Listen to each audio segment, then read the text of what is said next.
What's up, y'all? Welcome back to another episode of Fight Corner. I'm Dajuan. I'm Amaan. Today we got a lot of boxing news. We haven't seen y'all in a while. We just had a bunch of stuff happen all summer, and then we also had a fight take place last weekend. So we're gonna get into that.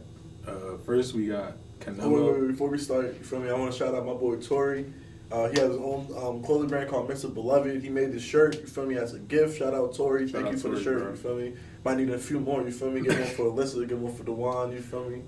Nice and ready. Yeah, man. All right, so first we got Canelo versus Berlanga. What you think, bro? Yeah, I'm gonna be real. Like I thought Berlanga had I thought it was gonna be a Canelo knockout easily. Let me be real, bro. Like I thought Berlanga sucked. Like I was like, yeah, like before the fight? Yeah, like okay. I thought like it was first of all I knew Canelo was gonna win. Like it was a given, right? But I thought the fight, I don't know. I guess the only thing I was surprised about was that Canelo didn't knock him out. I feel like Berlanga, I feel like when people fight Canelo, like you look at Charlo, right? He was trying to survive, right? Like Charlo was just like, yo, I'm in it, like I'm trying to survive. I think GGG didn't really come to fight. I think GGG was like, I'm here for the check, like whatever, as long as I don't get knocked out. I think Munguia is the only one that really took it to Canelo, like I want to win. Yeah. But in turn, Canelo almost knocked him out several times. True. But I think Berlanga, I think he started off like he wants to win, then he got knocked down, and he was like, you know what, like, I don't want to get knocked out. But I think towards the end, he turned it up a little bit. He had a really good jab. The jab was working, but he didn't really want to get hit with that left hook again. So because of that, he didn't really throw a lot of combinations. Yeah. It was just jab, jab, jab, right hand occasionally, but he didn't really take a lot of chances. Yeah, I was going to say, I think Berlanga really surprised me. I think he looked a lot better than a lot of people thought. Yeah. I don't know what the game plan was, but I think he came to fight. Like, he didn't come in there just to get a check and let Canelo beat him up. Yeah. Like, he came in there, he was low-key putting hands on Canelo. Yeah. Like, when he got dropped, he got up, he was like, all right, I got to fight. Yeah. Like, he fought. I like that round. I like that round. Yeah. But I think he showed a lot of heart. And next, I want to see him fight Plant. Plant or Munguia. Yeah, I would like to see him fight Plant, only because they have a lot of beef. I thought Plant looked good in his fight. He got dropped. I mean, okay, so they said that he got dropped twice. The first one, he got hit, and then he fell down, like 5 seconds later, so they thought he got pushed. The second one, it seemed like he just got, he wasn't necessarily hurt. Like, guy just got punched, and he might have been just off balance. Yeah. But I thought he looked really good. I know a lot of the criticism people have about PBC fighters is that they don't fight a lot. Like, unless Tank fights or Canelo fights, PBC don't really have cards for real. So I think PBC's trying to get out that mode and have a lot more fights. Because Plant also, I think Plant's power, I think he's sitting down on his punches a little bit more. So it's like, I think that also looks pretty good. McCumbee came to fight though. He hit hard, but ultimately I think Plant just looked a lot better. I think he could beat Berlanga, but I don't know, man. I was gonna say, how do you think that fight goes? I feel like Plant could probably definitely outbox him. Yeah. But Berlanga looks like he got some power. He does, but even Plant, he looked good on the inside fighting. Like that was definitely him working much better. I think Plant looked much better on the inside versus his out fighting. I think it was a lot of out fighting in most of his fights, right? Yeah. And that's what Benavidez beat him on. Like Benavidez got inside and was beating him up on the inside versus Plant. You feel me? Against McCumbee, he looked really good on the inside, like phone booth fighting, a lot of hooks, a lot of uppercuts. I think he hurt him with a right hook in the first place, and then the barrage. So I don't know. I think Plant made some great adjustments too. Yeah. In the fight, he was fighting on the outside. I think he was realizing it wasn't working. Yeah. And then he was like, I just gotta go on the inside. Bring the fight to him. Yeah, try to beat him up. Yeah. I don't know. I think it's a fine line because I understand people saying we're giving Berlanga points for not getting knocked out, but I think that he gets points only because I don't know. I see both sides when they say we're giving him points because he didn't get knocked out, but I also think that Berlanga not only showed heart, I think he wanted to win versus survive. I think it was points where you could see he wanted to survive, but I think ultimately he came to win. He didn't quit. Yeah. Yeah, with Charlo, you could tell, bro. At a certain point, Charlo wanted out. He was just trying to. He was like, you know what? Let me just get a check. As long as I don't get knocked out. Right. It was like as long as I don't get knocked out, and it's commendable. You're going from 150. That's 2 weight classes. That is 2 weight. So I get it, yeah. but I mean, it's easy for us to say like, hey, like the same thing with I think straight up Benavidez is. I mean, not Benavidez. I think Berlanga's game plan was terrible. Right? You're not gonna outbox Canelo. His best chance to win was come out, start swinging him overhands, make it a messy fight, but.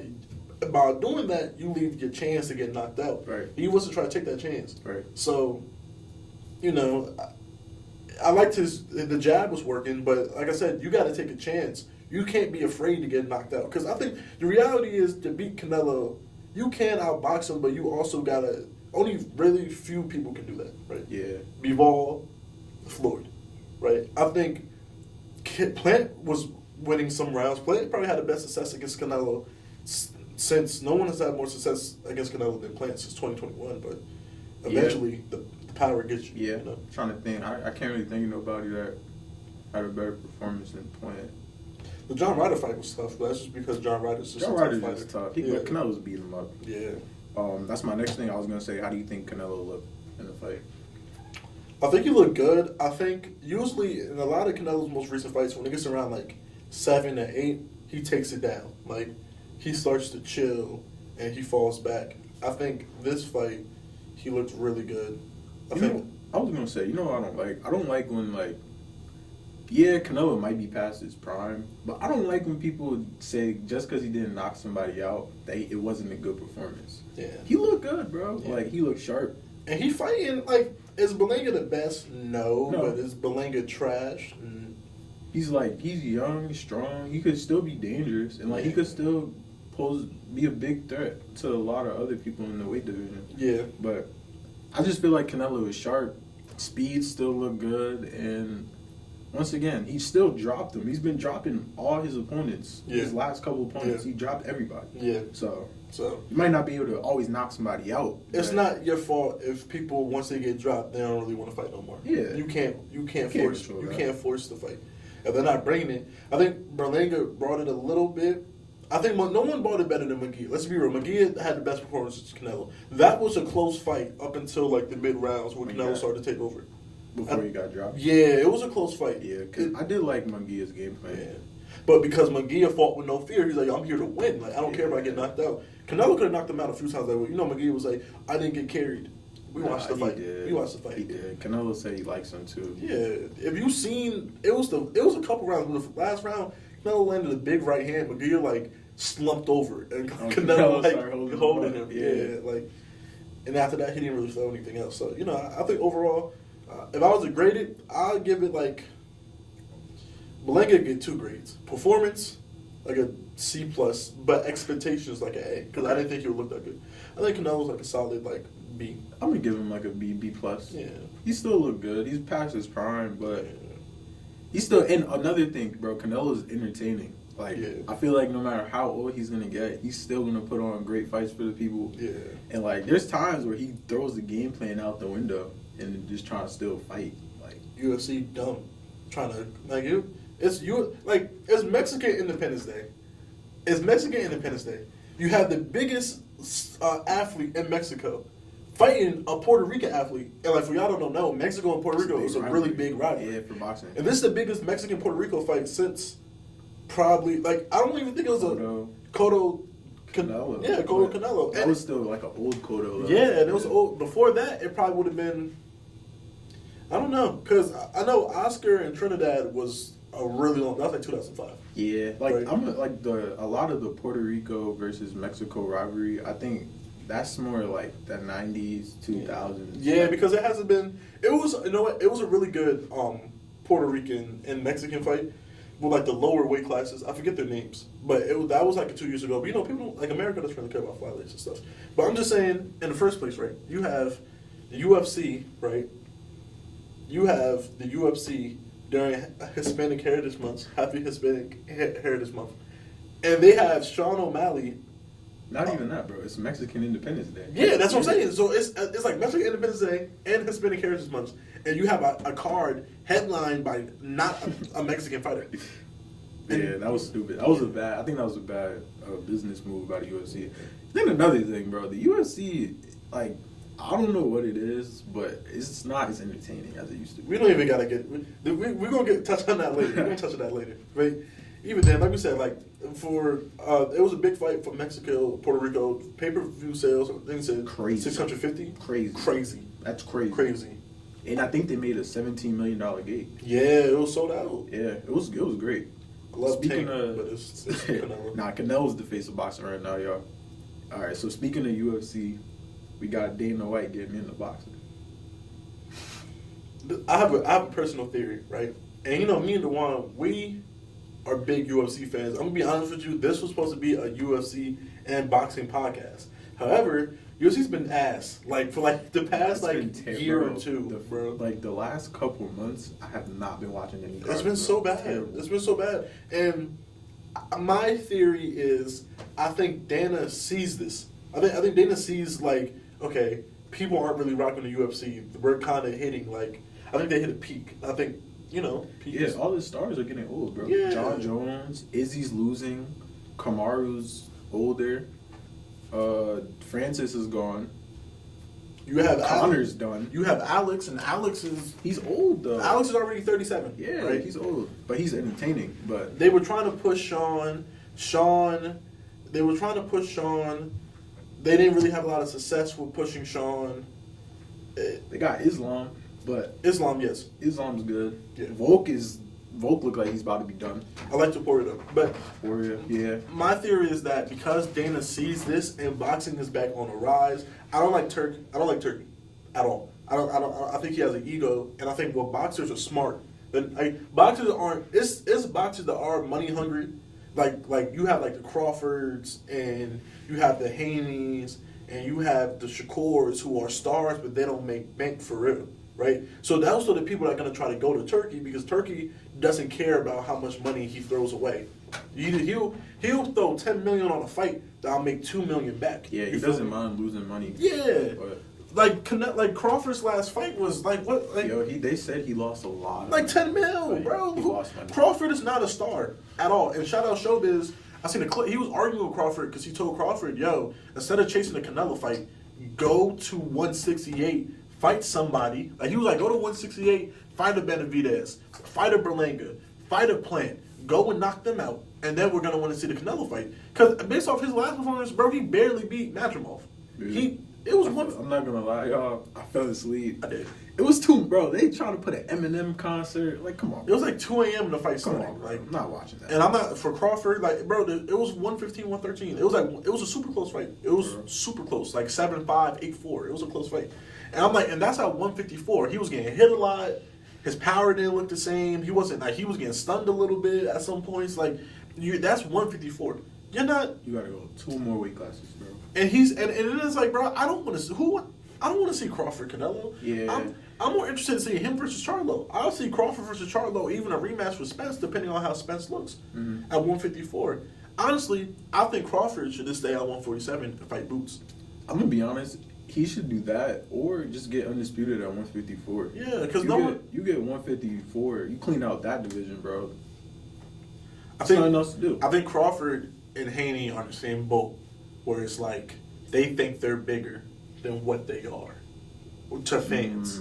Like Haney, the video game Undisputed, Haney's telling people like, "Hey, I'm not gonna be on a cover. I'm not gonna be in the game unless I'm on the cover." Like, come on, bro. What I are you don't talking give a about? damn. Like, Yeah. Devin Haney probably not even that exciting to use in a video game. Like, what am Probably I? not. You feel me? So, but we got off topic. But basically, with Dana going to Boxing. yeah, like Dana, he don't pay people, and I think like I said, boxers. Well, not I'm talking because boxers are smarter, I think, than MMA fighters, right? Yeah. And they know, like, yo, if you're not paying me a certain amount, I'm just not gonna fight. And you feel me, like straight up. MMA fighters will fight for the shitty amounts, right? That's attitude, that UFC attitude you bring into boxing where you think UFC is bigger than a card. That's not gonna work. Yeah. Like, I also think he's gonna try to make it like a league, like try to make some type of boxing thing, and then just sign a bunch of people that are gonna fight each other. Like that's gonna be bad though, because then the record, they're not gonna be able to like pad their record. It's not gonna be the same, bro. Like people are gonna be losing. It's gonna mess their like business side. I think the best thing to fight the best more in boxing, and I'm not mad about that. But the issue, I'm not either. The UFC, they promote fighters as if the brand is bigger. Like, you know, when fighters fight in boxing, it's gonna say Canelo versus Berlanga, Tank versus Martin, Haney versus Garcia, right? It's gonna Joshua versus Dubois. Joshua is gonna. I think I picked Joshua by KO. Joshua versus Dubois. It doesn't say but versus UFC. It's not gonna say O'Malley versus Merab. I can't pronounce Merab's last name. Robert Willie. I'm sorry. It's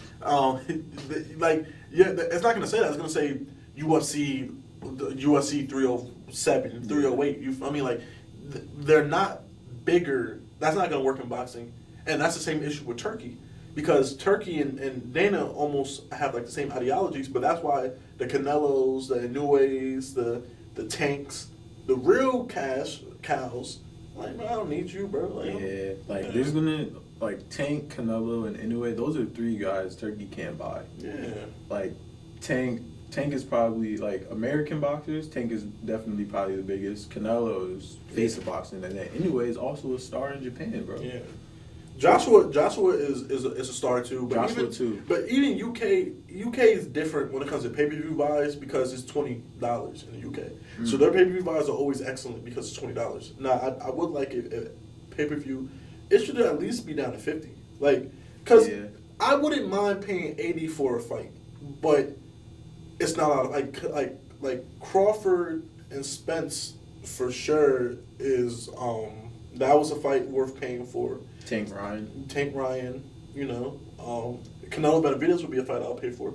Like that's a fight worth 90. Canelo Benavidez is worth it. That's worth it. But outside of that, it's not a lot of fights that's worth it. We need a lot more like the bigger fights. Like the best gotta fight the best. It's time.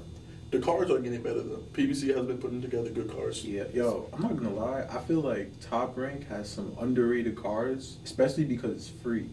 Yeah. For free cards, they're not bad. Dula Mason, he's next up. Probably next up. He's next. Yeah. So I don't know. I